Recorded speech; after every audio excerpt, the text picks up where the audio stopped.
तो welcome to DevOps take. मेरा नाम हरदीप सिंह है। तो आज हम डिस्कस करेंगे कि हम configuration as a code plugin को कैसे यूज़ कर सकते हैं, क्योंकि जो इसकी फ़ाइल होती है उसको हम जो अपनी फ़ाइल सिस्टम होता है वहाँ पे कहीं भी स्टोर करवा के और इसको यूज़ कर सकते हैं। तो इसके क्या हेलो दोस्तों, मेरा नाम हरदीप सिंह है।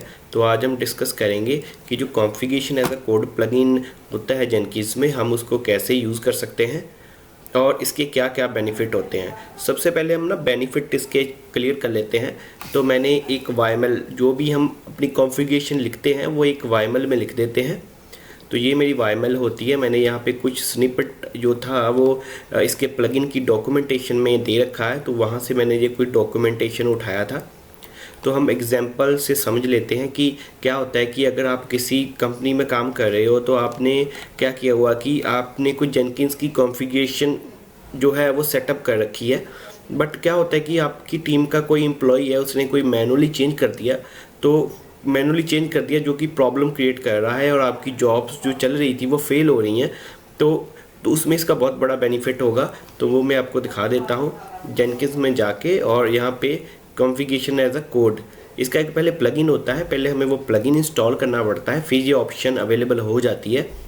वो सारी अपने फाइल में लिखी होती है। तो उसका जो एब्सोल्यूट पाथ होता है जो आपके फाइल सिस्टम में होता है, आपको वो देना होता है। तो आप अपनी अप्लाई न्यू कॉन्फ़िगरेशन कर देते हो। ये है न्यू कॉन्फ़िगरेशन जब आपने अप्लाई करनी है। लेकिन यहाँ पे रीलोड एग्जिस्टिंग कॉन्फ़िगरेशन, तो क्या होता है कि जो आपने वाईएमएल क्रिएट करके रखी हुई है, अगर कोई मैनुअली चेंज कर देता है, जब आप रीलोड करोगे तो वो जो भी चेंजेस उन्होंने की होगी वो सारी चेंजेस जो है वो रिवर्ट हो जाएंगी। तो एक बार हम इसको करके देख लेते हैं। तो मैंने जेनकिंस का एक टैब ओपन कर लेता हूँ ताकि मैं आपको बता सकूं, क्योंकि मैंने जो ना मैनुअली जो फाइल की डॉक्यूमेंटेशन में दे रखी है, मैंने उसको ट्राई किया था, उसको मैंने यहाँ पे लोड कर रखा है ऑलरेडी। तो खुल जाए तो यहाँ पे मैंने क्या किया था, आप देखोगे कि यहाँ पे मैंने कुछ इन्वायरमेंट वेरिएबल्स को लोड किया था। मैंने जो वाईएमएल यहाँ पे है इसी को ही लोड करके देखा था। तो अब मैं क्या करता हूँ कि एक वाईएमएल जो है नई वाली क्रिएट कर लेता हूँ। तो पहले मैं अपने सिस्टम पे चला जाता हूँ, ठीक है। तो ये मैं अभी कहाँ पे हूँ, मैं अभी हूँ वेरलिब जेनकिंस में। तो आप इस जो वाईएमएल होती है, आप इस वाईएमएल को फाइल सिस्टम में कहीं पे भी रख सकते हो। तो मैंने इसे जेनकिंस की होम डायरेक्टरी में रखा हुआ। अगर मैं ओपन करता हूँ तो इसमें मैंने ऑलरेडी कुछ कंटेंट जो है वो दे रखा है। तो मैं इस सारे कंटेंट को हटा देता हूँ। तो मैं इस वाली फ़ाइल को ट्रंकेट कर देता हूँ। ये फ़ाइल ट्रंकेट हो गई है। तो अब मैं दोबारा इस फाइल को बनाता हूँ। तो मैं कुछ चेंज करूँगा वो मेरी जो कोड रखा हुआ है वो यहाँ पे रखा हुआ है, ठीक है। ये है जेनकिंस, इसका रूट एलिमेंट होता है, सब कुछ इसी में आता है, ठीक है, राइट। तो अब मैं सिर्फ एक छोटे से स्निपेट को इसी वाले कोड को उठाऊंगा कि मैं इन्वायरमेंट वेरिएबल्स को लोड करना चाह रहा हूँ। तो मैंने क्या किया, मैं अपने सिस्टम पे चला गया और यहाँ पे मैंने जो कोड है वो पेस्ट कर दिया है। तो मैं लेकिन अभी क्या कर रहा हूँ कि मैं इसको चेंज कर रहा हूँ। मैं नेम कर दे रहा हूँ, नेम फू कर दे रहा हूँ वेरिएबल 2, और मैं प्रोजेक्ट लिख देता हूँ जहाँ पे। तो प्रोजेक्ट में डेवऑप्स लिख देता हूँ, राइट।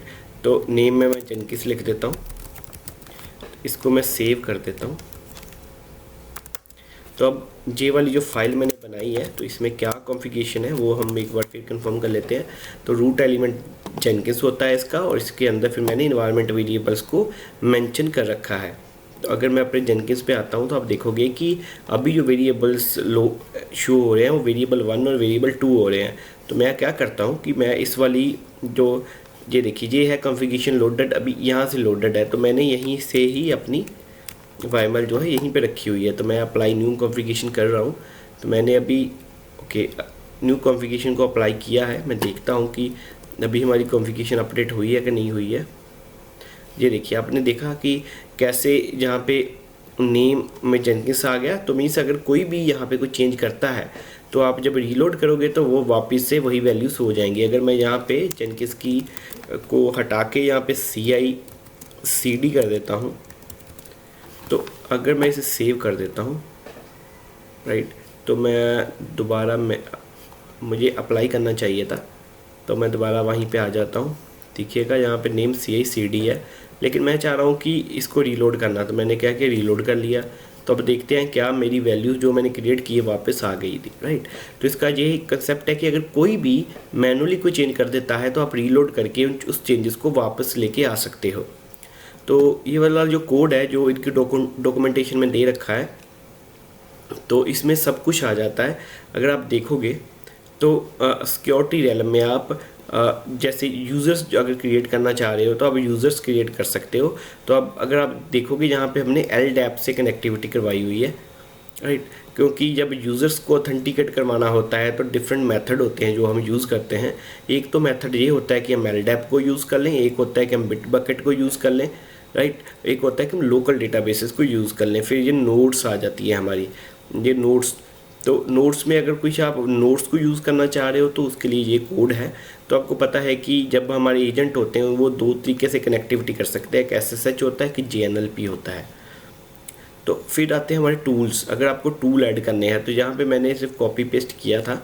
तो यहाँ पे अगर मैंने JDK है तो JDK अगर मैंने क्रिएट करना तो मैं पाथ दे दूँगा लोकल पिन जावा, राइट। अगर मेवन करना है तो मेवन हम लोड कर सकते हैं, क्योंकि जब मेवन के प्रोजेक्ट बनाते हैं तो हमें मेवन के लिए मेवन की कॉन्फ़िगरेशन की ज़रूरत पड़ती है। और यहाँ पे आगे क्रेडेंशियल्स, ठीक है, आप क्रेडेंशियल भी क्रिएट कर सकते हो। तो मैंने क्या किया, देखिए मैं इस वाली जो फाइल है इसको ना मैं डिस्क्रिप्शन में डाल दूँगा ताकि आप देख सको और कॉपी कर सको। क्योंकि यहाँ पे आप देखोगे कि यूज़र ने पास के क्रेडेंशियल बनाने हैं तो आप ऐसे बना सकते हो। ये उसका कोड है, राइट। ये सारे फॉर्मेट यहाँ पे अवेलेबल दे रखे हैं।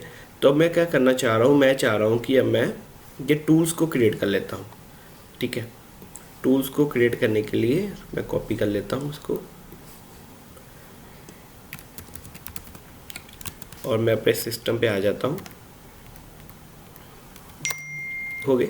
तो यहाँ पे जेनकिंस है, जेनकिंस, और ये जो टूल आएगा ये रूल, इसका रूट एलिमेंट टूल ही होगा। तो इसको मैं सेव कर लेता हूँ, वैल्यू मेरी सेव हो गई है। तो अब मैं यहाँ पे आके इसको रीलोड करता हूँ। पहले मैं ना देख लेता हूँ कि मेरी अभी कॉन्फ़िगरेशन क्या सेट है। तो मैं मैनेज जेनकिंस में जाता हूँ और मुझे जाना है ग्लोबल टूल कॉन्फ़िगरेशन में, और यहाँ पे देखेंगे JDK भी सेट नहीं है और गिट जो था वो सेट है क्योंकि वो मैंने पहले लोड की हुई थी।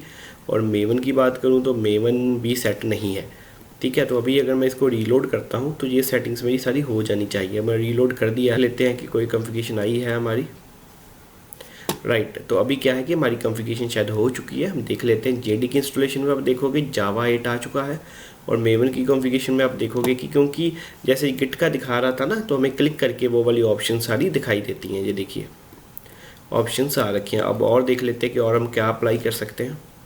ये क्रेडेंशियल्स हम क्रिएट कर सकते हैं। तो मैंने ये नीचे वाले क्रेडेंशियल लिए हुए हैं, तो ये भी आप अपना कोड यूज़ कर सकते हो, जो एक्चुअली इन्होंने कुछ वेरिएबल्स यूज़ किया हुआ है।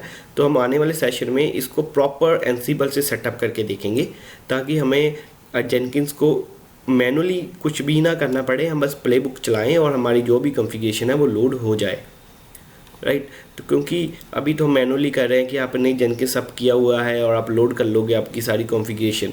तो अगर आपको इस वाली जो मैंने ये कोड लिखा हुआ है, अगर आपको कहीं ज़रूरत पड़ती है कि कोई कोड आपको नहीं मिल रहा है तो आप कमेंट बॉक्स में मेंशन कर दीजिएगा, मैं प्रोवाइड करवा दूंगा। कोशिश करूंगा कि मैं प्रोवाइड करवा सकूं क्योंकि सारा वायमल में आ जाता हूं।